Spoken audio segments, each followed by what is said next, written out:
Hello friends, Radhe Radhe. कैसे हैं आप सब? सबको जन्माष्टमी की शुभकामनाएं। हैप्पी जन्माष्टमी। कान्हा जी के जन्मदिन की ढेर सारी बधाइयाँ। आज हम जानेंगे, अब जन्मदिन दिवस हो जाएगा उसके बाद आपको व्रत का पारण कैसे करना है। श्री कृष्ण जन्माष्टमी हिंदू धर्म का एक त्यौहार है, महत्व।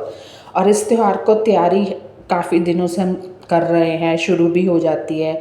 कहीं पर जन्माष्टमी आने से पहले मंदिरों को सजाने का काम शुरू हो जाता है। हमारे शहर में तो सजते ही हैं, तो कुछ लोग अपने घर में विराजे हुए लड्डू गोपाल के वस्त्र, अन्य चीज़ें खरीदारी में लग जाते हैं। जिस तरह आज जन्माष्टमी है तो आपको मतलब जिन्होंने व्रत रखा है सुबह का, लड्डू गोपाल जी की पूजा में लगे हैं, तो पुरानी मान्यता के अनुसार भगवान कृष्ण का जन्म कंस के अत्याचार से पीड़ित लोगों को मुक्ति दिलाने के लिए हुआ था। यानी कि कंस बहुत ही क्रूर, मतलब इतना वो अत्याचारी राजा कह सकते हैं। तो उनकी कृष्ण की लीलाएं हमने सारी पढ़ी हैं, देखी हैं अपने बचपन से लेकर। तो आज हम जो व्रत करते हैं उनका पारण भी जानेंगे, उनके और जानेंगे जन्माष्टमी पर आप जा रहे हो शाम को क्या क्या चीज़ें घर में लानी शुभ होती हैं। इसी वजह से जन्माष्टमी का पर्व अधर्म पर धर्म की जीत का प्रतीक भी मानते हैं। वही कृष्ण जी को प्रेम और भक्ति का प्रतीक मानते हैं। जन्माष्टमी के दिन भक्त उनके प्रति अपनी भक्ति प्रकट करते हैं और व्रत उपवास करते हैं। ऐसे में अगर आप भी व्रत करते हैं तो पारण विधि देख लें, नियम देख लें, ताकि कोई गलती ना हो। जन्माष्टमी जो है वो आज मतलब 16 को है ना, तो आप रात 12 बजे भगवान श्री कृष्ण के जन्म के बाद विधि पूर्वक व्रत का पालन कर सकते हैं, ये किया जाएगा। वहीं यदि आप दिन और रात व्रत का पालन करती हैं तो इस व्रत का पालन 17 अगस्त को यानी कि रविवार को कल 5:51 बजे किया जा सकता है। ऐसा इसलिए क्योंकि रोहिणी नक्षत्र इस बार 17 को लग रहा है, तो आप इस समय पारण कर सकती हैं। जन्माष्टमी व्रत पारण विधि और नियम। व्रती सबसे पहले भगवान कृष्ण को प्रणाम करें, उन्हें धन्यवाद अर्पित करें, प्रार्थना करें कि उन्होंने आपके व्रत को सफल बनाया, आपकी मनोकामना पूर्ण की। पारण के दिन भोजन हल्का सात्विक होना चाहिए। आमतौर पर फल, दूध, दही, मट्ठा, कुट्टू का आटा जैसे पदार्थ सेवन करें। भगवान कृष्ण को अर्पित किए गए भोग का प्रसाद परिवार भक्तों के बीच वितरित करें, फिर स्वयं ग्रहण करें। पारण के समय सफाई का भी ध्यान रखें। व्रत के पारण के दिन गरीबों जरूरतमंदों को कुछ ना कुछ जरूर दान दें। यह व्रत के पुण्य को बढ़ाता है। आपका व्रत सफल, हमारा बोलते हैं व्रत सफल इसलिए होता है ताकि अगली बार भी हम रख सकें। और अपनी सौभाग्य वृद्धि के लिए ओम श्री कृष्णाय नमः, ओम वासुदेवाय नमः, ओम हरे नमः, श्री कृष्ण शरणम मम, श्री कृष्ण गोविंद हरे मुरारी, नाथ नारायण वासुदेव, इस तरह के मंत्रों का आपको जाप करना है जब भी आप पारण कर रही हैं। तो इन चीज़ों का आपका ध्यान रखना है। दूसरा, जन्माष्टमी है, सारा दिन अच्छा है, तो आपको घर में क्या क्या चीज़ें जाननी है। चंदन, घर में चंदन का होना शुभ होता है, तो इसकी महक से वातावरण की जो नकारात्मक ऊर्जा है वो खत्म होती है।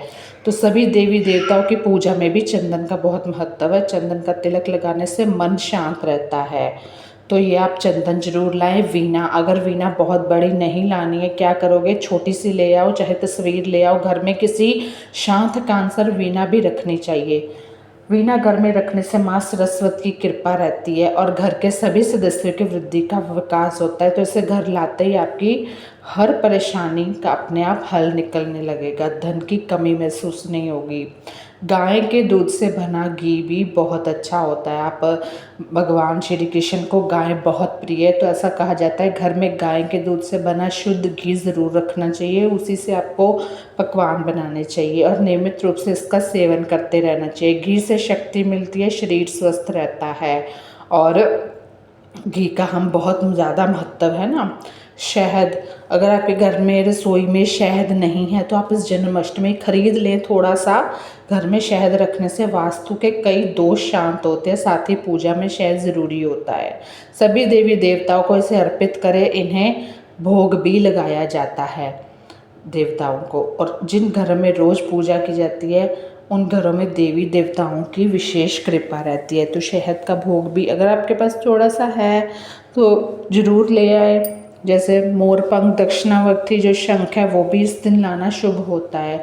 घर में हमेशा साफ़ सुथरा जल का इस्तेमाल करें, शीतल जल लाएं, ताकि जो मेहमानों का स्वागत होता है वो एक ऐसा मतलब जल होना चाहिए, स्वच्छ होना चाहिए, जिसमें आप मेहमानों को जब भी स्वागत करो तो नलके से पानी बने बजाय साफ जल का लोटा होता है उस पे से पानी दो, क्योंकि इससे क्या होता है सारे दोष भी दूर होते हैं, संकट जो होता है वो कम होता है। जल समझते हो ना, स्वच्छ से जल रखना।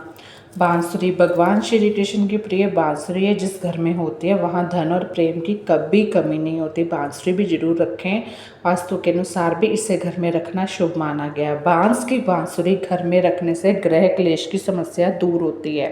मंदिर में रख रहे हैं या वैसे अगर आपके पास पिक्चर है तो उसका तो खैर इतना प्रभाव नहीं पड़ता। छोटी सी बांसुरी बांस की ज़रूर लाएं। लड्डू गोपाल जी की प्यारी सी छोटी सी मूर्ति लाएं, क्योंकि जो पिछले साल हो गई है वो आपको विसर्जित करनी है।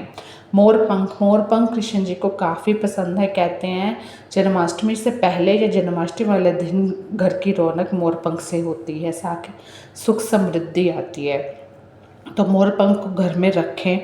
कामधेनु गाय, ये भी घर पे आप जन्माष्टमी से ले आए और गाय और बछड़े को प्यारी सी मूर्ति लगा सकते हैं, इसे कामधेनु कहते हैं। जब आप घर में कामधेनु रखते हैं तो मानसिक शांति मिलती है, साथ ही घर में सौभाग्य की कमी नहीं रहती है। ऐसा लगता है लड्डू गोपाल जी हमारे पास ही विराजमान हैं। तो कैसी लगी वीडियो ज़रूर बताइएगा। धन्यवाद।